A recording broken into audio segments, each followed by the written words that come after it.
Welcome to Time Well Spent, a podcast from LaborSync, the only real-time multilingual timesheet software your business will ever need. If you're managing field operations today, you already know we aren't dealing with your dad's worksite climate anymore. No, definitely not. I mean, we were talking about 110-degree heat indexes in June and then, completely unexpected ice storms in April.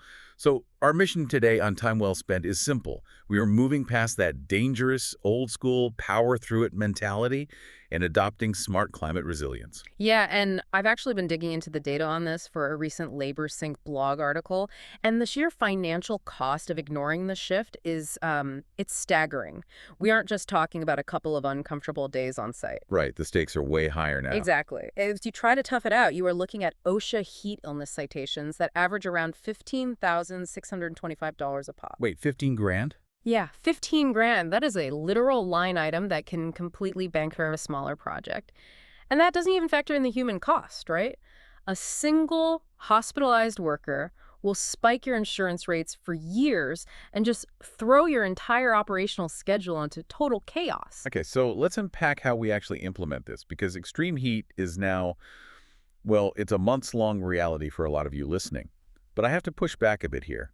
How do you actually enforce something like a mandatory shade break when a crew is, say, rushing to beat a Friday afternoon deadline? That is the real friction point managers face. It requires completely rethinking your schedule from the ground up. I mean, if you are running crews from 7 a.m. to 3 p.m. in July, you are setting them up to fail. So you have to shift those hours early. You need to shift those start times to 5 a.m. to knock out the heavy work before the worst heat hits.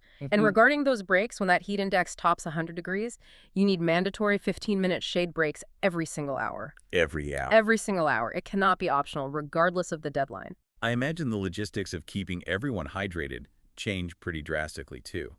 We all know that classic visual of a crew fighting over the last lukewarm water bottle in a single cooler by 10 a.m. Which is the perfect recipe for a medical emergency, especially if they are just chugging energy drinks to compensate. You have to deploy multiple hydration stations across the site. So they don't have to walk as far. Right. The water needs to be accessible without workers having to trek halfway across a job site, which just burns more energy. It's wild that we have to spend so much time strategizing around extreme heat. But field managers know that just a few months later, they are dealing with the exact opposite problem. Sudden storms and brutal colds are just as disruptive. Often more so because cold weather injuries can sneak up on a crew. Frostbite can set in under 30 minutes when temperatures hit 0 degrees with wind chill. Wow, under 30 minutes. Yeah, so you need strict protocols here, just like you do for the heat. Mandate warm-up breaks in heated vehicles every 30 to 40 minutes when wind chills drop below 15 degrees. What about managing the chaos when a sudden storm rolls in? We have all felt that dread of seeing a flash flood warning hit everyone's phone at the exact same time, knowing you only have maybe an hour to secure a site. This is where relying on modern tech separates the organized sites from the chaotic ones. Real-time communication is your best tool. Like using GPS tracking to instantly confirm everyone has safely evacuated a site rather than doing manual head counts in the rain. Exactly. And specifically, LaborSync's offline mode is critical for these moments. If a severe storm knocks out the cell towers, your crews can still clock in and log their site notes. And then once the cellular service returns, everything syncs automatically to the cloud. Right. It keeps the data safe even when the weather is not. I see how the tech solves the immediate crisis, but getting the crew to actually use these protocols requires a major shift in worksite culture. It's tough to undo decades of toughing it out. It has to be modeled from the top down. You should normalize daily weather discussions in your morning meetings so it is always top of mind. Review your safety protocols quarterly to ensure they hold up to whatever extreme weather is trending in your region. And reward the right behavior. Most importantly, yes.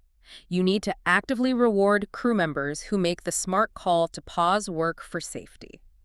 Avoiding a lightning strike or heat stroke shouldn't be seen as a career limiter or a sign of weakness. It really is a massive shift in how we view productivity versus safety. It is, and it leaves me with this thought for you. If a freak weather event completely disabled local cellular infrastructure tomorrow, would your current operational systems serve as a lifeline for your crew or become a total liability? This episode of Time Well Spent was brought to you by LaborSync. Track employee hours and job site locations in real time from any device. Start your risk-free trial today at laborsync.com.